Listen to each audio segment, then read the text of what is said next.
Hey everyone, this is Sunblock24, and before we go any further, I just want to remind you to keep your phone vertical and click a full screen icon on the bottom right. The deck that I'll be showing you today is the full-blown Baboon deck, but this is going to be my take on it. And personally, I prefer 3 Green Baboon Defender of the Forest over 2 and 2, having 2 Yellow Baboons Archer of the Forest and 2 Green Baboons. But before I go ahead into more details, let me go ahead and show you the cards one by one, as a lot of you do want to know the exact name of it for whatever reason. So first of all, 1 Yellow Baboon Archer of the Forest. He's I don't know if you can just read the effects on the market. Just go to the store and click on him, and you can know exactly what it does. 3 Green Baboon Defender of the Forest. 1 Wrecker Panda. 2 Uniflora Mystical Beast of the Forest. 1 Mogmole. 3 Playful Possums. 3 Nimble Musasabi. 3 Obedience Schooled. 3 Needlebug Nest. And 1 Windstorm of Etaqua. Now the deck 6, it's consistent. However, it does have that same problem that the deck from yesterday had. And that is that if your opponent manages to summon anything over 26, you most of the time will lose the game if you don't have the Windstorm, because that's basically your only out to anything over 26. In addition, it also suffers from not having an out to relinquish. So once you do get relinquished, that's going to be it for you. Other than that, I think you can take the deck all the way to maybe gold 4 or 5, but that's going to be about it. I know there's a lot of hype behind the deck, but it's just missing some cards in order for it to be competitive. Maybe if you tweak it a little bit and make it a little bit more anti-meta, you can do something about it. However, the deck won't function as good as it does whenever you have this type of setup where everything is a beast. Now, the Green Baboon Defender of the Forest, the effects is super good. However, it does require a lot of life points, and those thousands and thousands do add up kind of quick if you're playing aggressive.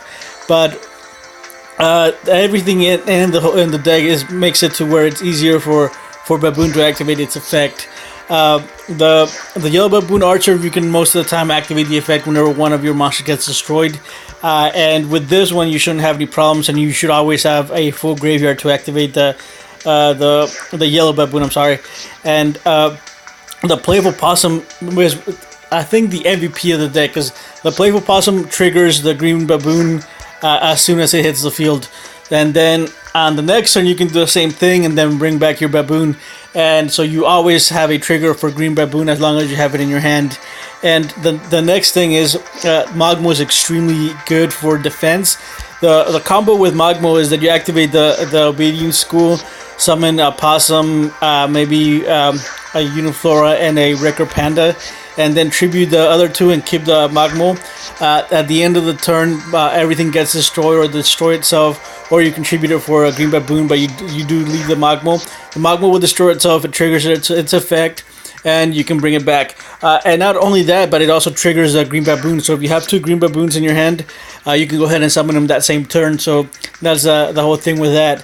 So you do want to run 1. You don't want to run any more because you can search it out with the Obedience School. And his effect can only be used once per duel anyway, so there's really no point in running any more copies. Now, the one thing I wasn't liking too much about the deck is the Nimble Musasabi.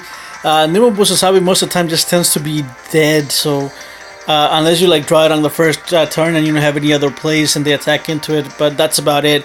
I'm thinking that if there's another replacement, I think I will be replacing it with something else.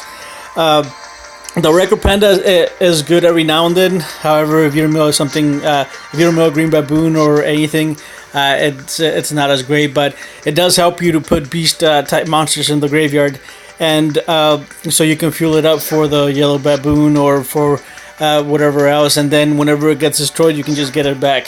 So I might be replacing the Musasabis with a couple copies of it, or maybe even put Berman in its place, because they're not really doing anything. The other thing is that Obedience School, once you activate the first Needlebug Nest, you most of the time already have everything for set up for the Green Baboon, and if you activate one obedience school, so the other two are just dead. But I do think you do need the 3 schools in order for them to always have it in your hand and for consistency. One thing is, I did put the Unifloras, but it seems like you're not activating this effect as much as you think you would. And when you do, you can't attack, and that's a huge detriment to the deck, because you really want to attack as soon as you summon your monster. And a lot of times you just want to activate the Possum's effect to get your Green Baboon out. Let me go back, and I accidentally clicked out. So I think overall the deck is a good fun deck. It's not gonna be like a top tier, let's get a king of games in one sitting type of game like other decks are. This is just a fun deck, and I don't think I would recommend for you to spend, I don't know, I think anywhere from like $70 to $80 to build it. Just go ahead and get it if you have the gems. Otherwise, I don't recommend that you spend the money to get this deck. It's fun, but it's not going to be competitive. And I'm going to put it in that same tier as the Water Dragon deck, although the Water Dragon deck has like a where it can blow up the entire field, and this deck doesn't have that option. So overall, it's decent, but not top tier. So that's my opinion. You could try maybe different traps, but again, I don't think the traps are the problem or anything like that. Because it's just not as competitive enough yet. And if you've played in real life, you do know that the deck becomes like tier 1, and I think Green Baboon does eventually get nerfed, and I think one time it went to 1, and then the next time it got completely banned out. I don't know where it's at right now. So the deck will get good eventually, however, it's not there yet. So for now, enjoy the rest of the replays, and if you have any questions or comments, leave them in the comment section below. And if you're enjoying my content, leave a like and do subscribe. And if you're not, leave a dislike, and let me know why it is that you left a dislike. So enjoy the rest of the video, and I'll see you guys tomorrow.